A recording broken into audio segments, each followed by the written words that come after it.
Omaya and the Park That Listened. One afternoon, Omaya went to the park. The sun was warm, kids were laughing, swings were moving back and forth. But Omaya didn't feel like playing. Her thoughts were busy, too many at once. The sounds felt loud, the movement felt fast.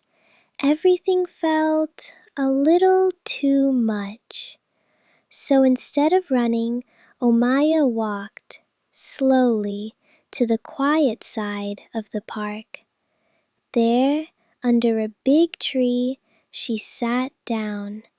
No one was there, just the wind, soft leaves, and the sound of the grass moving gently.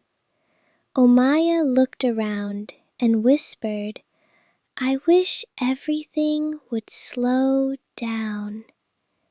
And then something strange happened. The park actually did.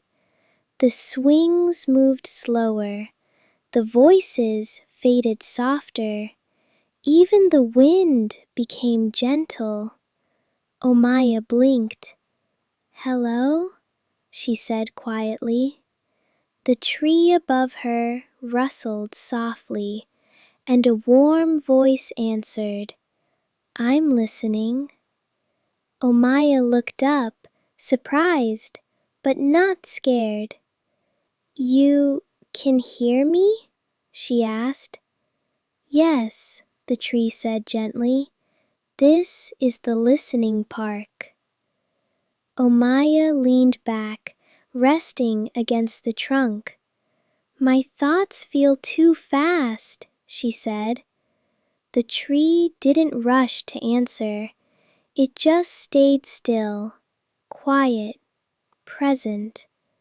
And then it said, "Then you don't have to go fast." Omaya was quiet for a moment. "But everything else is fast," she said. The leaves moved slowly. "Not here." Omaya watched the branches, slow, steady, calm. A bird landed nearby, not in a hurry, just being there. "You don't have to keep up with everything," the tree said softly. "You can choose your own speed." Omaya thought about that. No one had ever told her that before. She took a step, slowly, then another. She touched the grass, soft, cool, real. Her thoughts didn't disappear, but they weren't rushing anymore. They felt spread out, easier.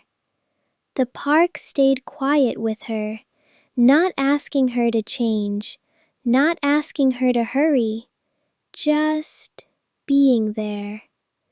Omaya smiled a little. "I like this place," she whispered. The tree's leaves shimmered softly. "You can come back any time." Omaya stood up and looked at the playground again. It was still there, still loud, still full of energy. But now it didn't feel like too much, because she knew she could always go back to the part of the world that listened.